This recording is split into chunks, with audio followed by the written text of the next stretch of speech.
my activism and my journalism took me, in 2015, I started my activism in 2009, yeah? So I'll give a brief history to my work. Yeah, do that. I was born in Luton in 1982. Luton's a town that's 30 miles north of London. When I was born in 1982, there was one mosque.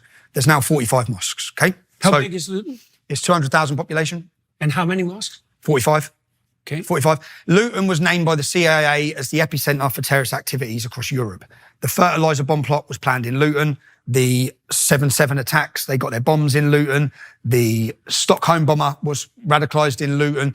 Terrorist attack after terrorist attack has orchestrated and come from Luton. Now, growing up in Luton, as I said, when I was born, I've seen all of this, yeah? Al-Mujahideen, you know, Omar Bakri, Abu Hamza, their head office, they used to have an organisation called Al-Mujahideen, who were they're now a prescribed terrorist organisation, but they never were. Their head office was in Biscuit Mill in my hometown. So growing up, I had a very life lesson of the influence of Islamist ideology and what it can do to freedom. Yeah? Also, the grooming gangs, which is something we'll get onto. So my cousin was a victim at 14. She was hooked on heroin and raped. She woke up being raped by gangs of bearded men in the Muslim community. She ran naked through the streets. Now, what the police done at the time is nothing. Yeah. So I grew up watching. How old were you when that happened? I would have been 13. So she was 14. So as all this is happening, and just so people get, Luton is one of the most diverse towns in Great Britain, one of the most diverse towns in Europe, yeah?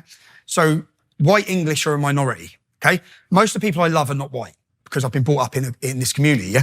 So as I've been brought up, in our school playground, when I went to school, you had the Muslim playground and the non-Muslim playground.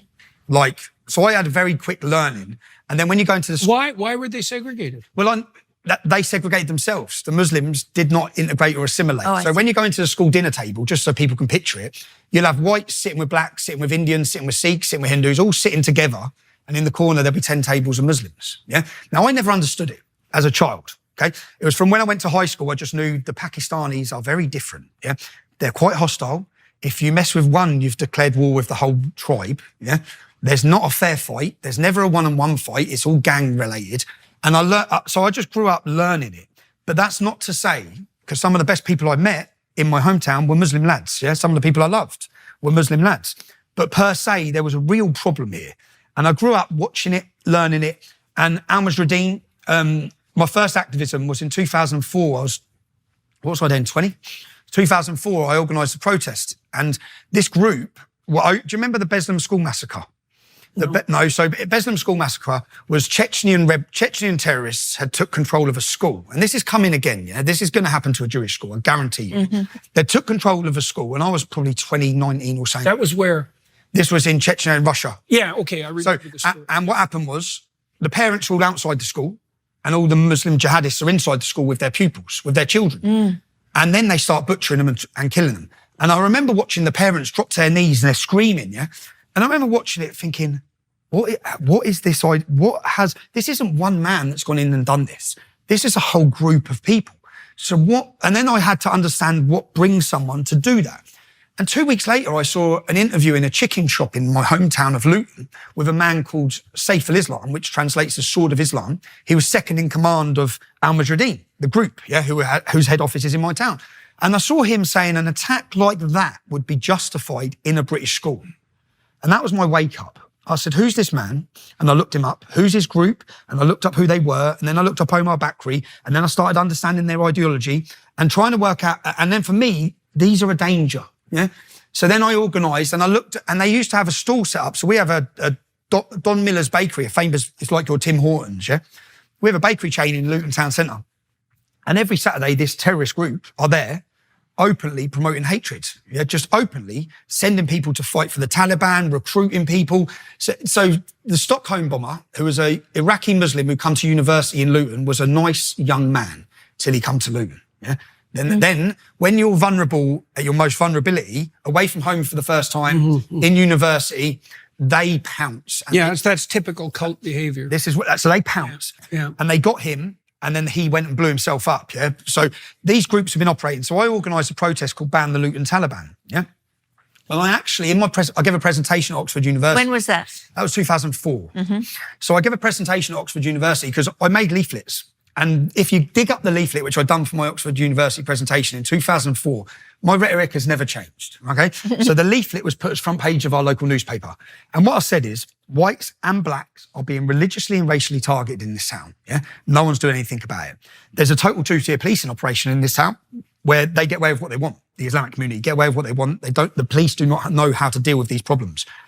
I went on to say that they use drugs as a weapon against our community to get our children into paedophilic practices, which is what's now known as grooming. Now, when I made this, and I was a young man, yeah, and I organised it with my friends. We go to football together. Luton's one of the most. It was voted the roughest town in Great Britain. Yeah, It's a rough place.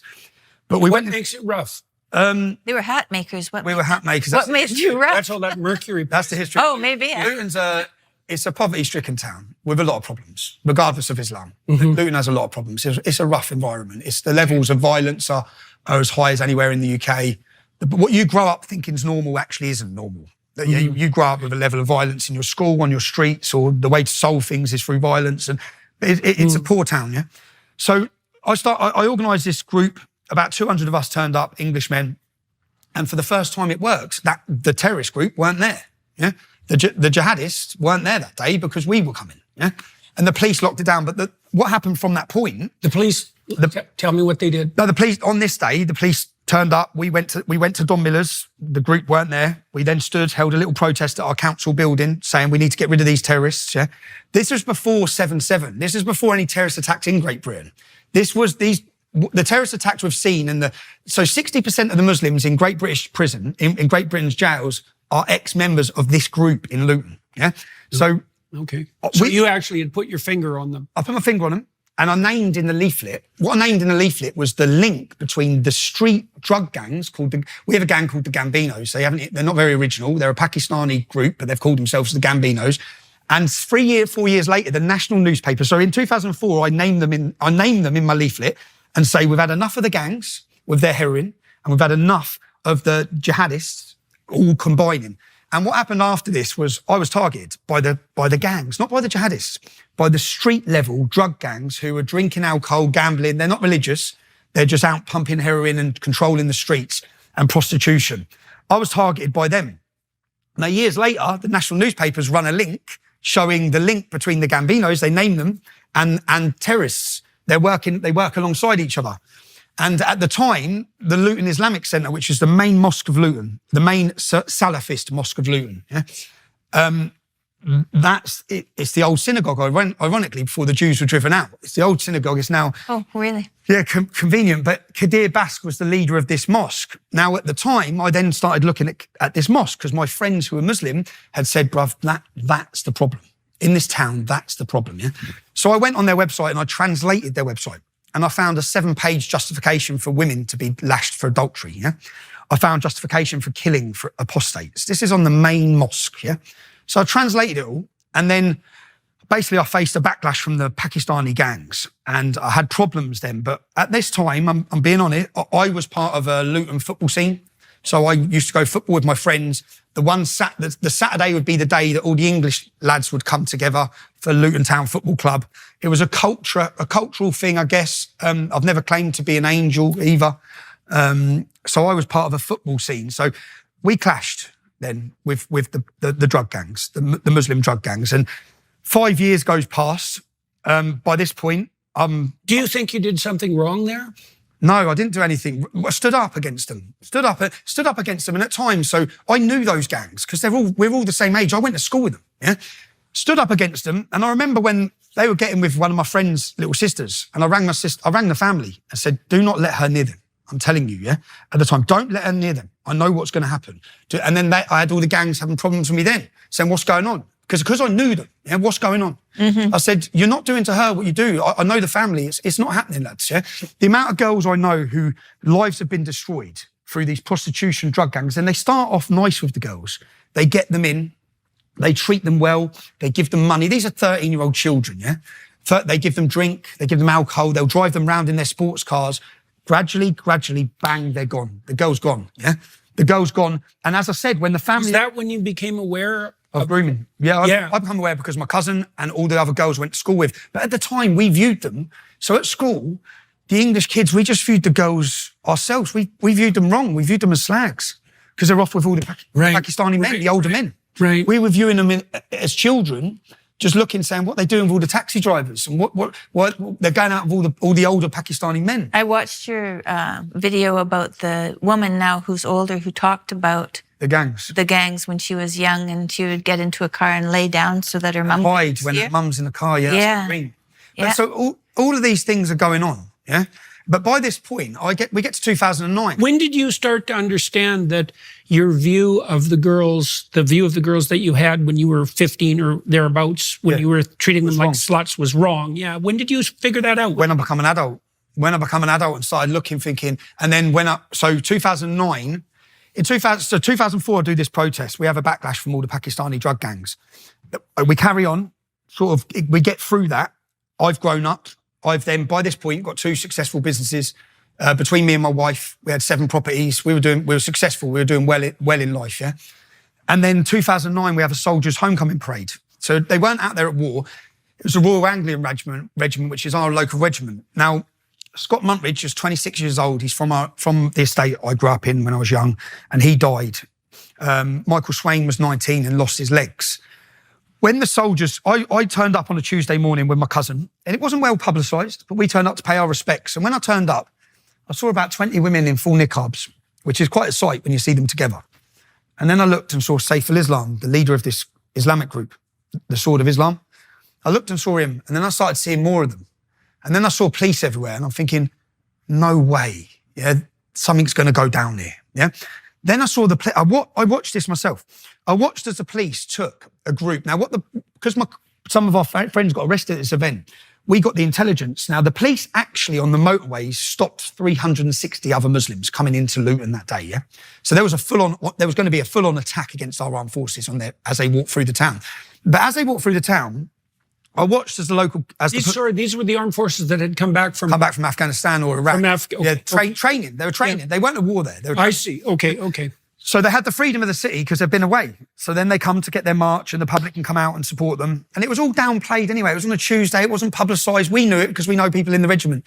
So we've gone down that day, and then I watched the town hall. Now, picture this. This is our town hall. Remember, this group have all gone on to be imprisoned for ISIS, yeah? But that's who they were at the time. Yeah, but no one knows who they are, really. No one has the knowledge of what these men are like.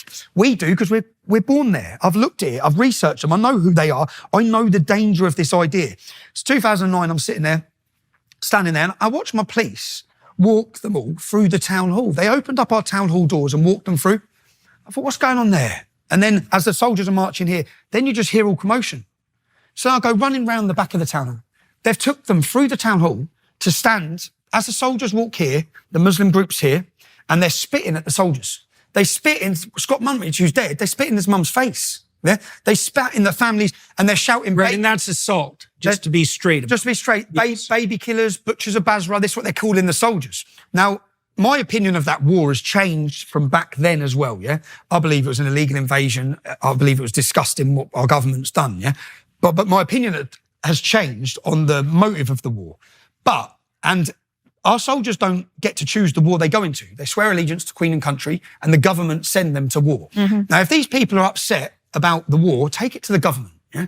But they stood in front of our soldiers, and at this point, I was with my cousin there that day, and you could have lit a match and our town would have blown up at this time. Yeah?